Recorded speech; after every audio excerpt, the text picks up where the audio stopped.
न च श्रेयोनुपश्यामि हत्वा स्वजनमाहवे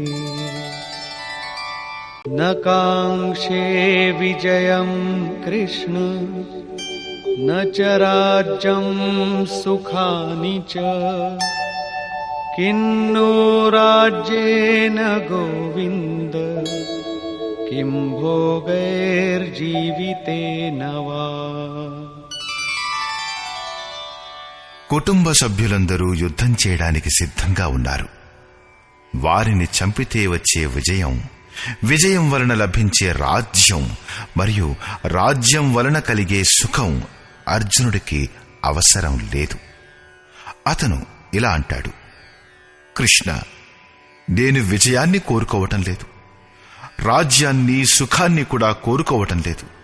గోవింద, మనకు రాజ్యం వలన సుఖాల వలన జీవితంలో ఏమిటి ప్రయోజనం, ఎందుకని?